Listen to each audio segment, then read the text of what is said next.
Now, from the Columbia Basin, your local news source, this is iFIBER One News, presented in high definition.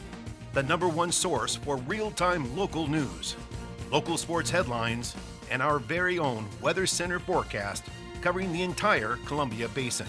With your iFIBER One News team, reporting news in real time as it's happening. From the iFIBER Communications HD broadcast studio in Ephrata, Washington, this is iFIBER One News, and it starts now.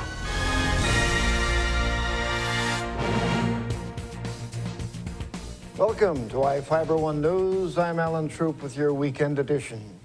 We will review some of the top stories for this week and a few of your favorites. And we have the latest weather forecast for the Columbia Basin from the iFIBER One Weather Center. Our top story this week was the thunderstorm that passed through Grant County last weekend.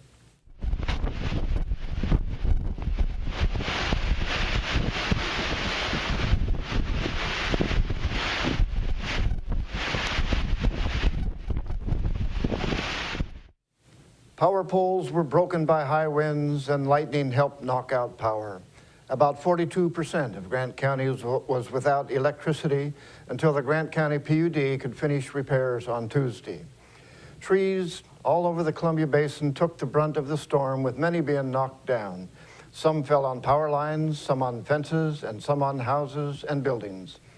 The Moses Lake School District canceled school on Monday to facilitate cleanup and repairs to some schools and received help from volunteers from the Home Depot. Before the storm hit, people were enjoying the Quincy Farmer Consumer Awareness Days. Here with that story is reporter Vivian Huang. Crowds lined the streets of Quincy Saturday for the town's Farmer Consumer Awareness Day.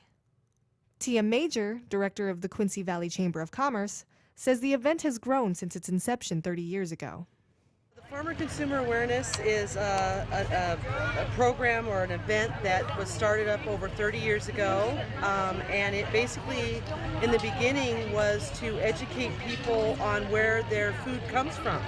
Most people think they just walk into a grocery store and it appears, and people in Quincy Valley realized that they were producing a lot of this food, whether it be potatoes, onions, corn, etc.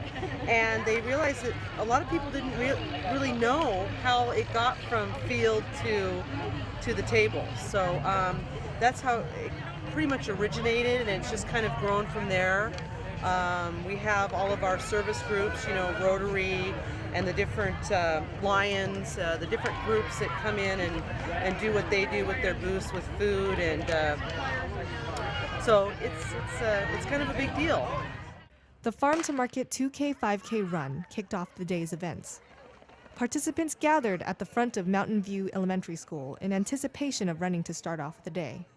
Well, the fun run has been going on for quite a few years. I think probably up to maybe 20 years, and so it's the kind of the kickoff for the day, for the Farmer Consumer Awareness Day, and it involves people from the community, from outlying areas, and it ends up being a fundraiser for several groups within the school.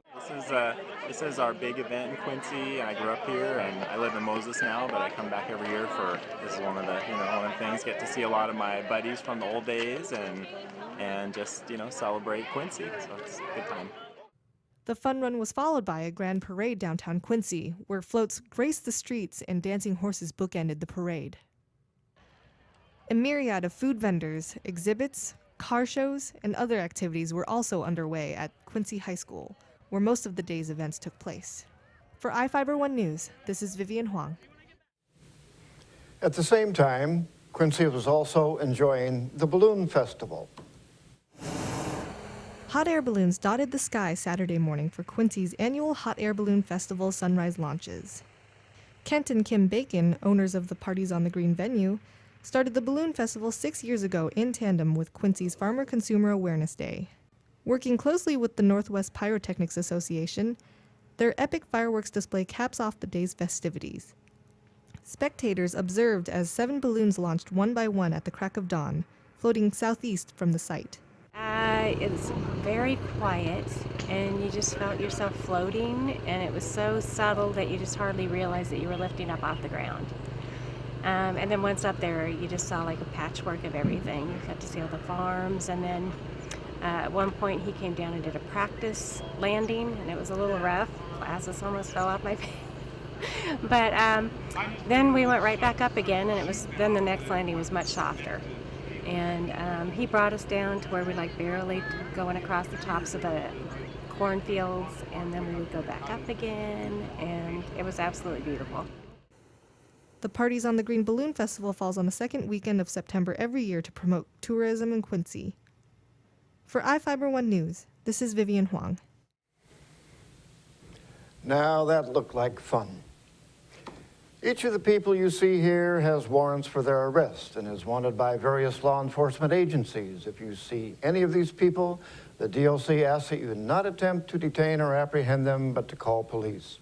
You can also call the Department of Corrections at 509-764-6180 during the day or 509-762-1160 after 5 p.m. And we will be right back after these messages with the latest from our iFIBER 1 Weather Center, sports, and more news.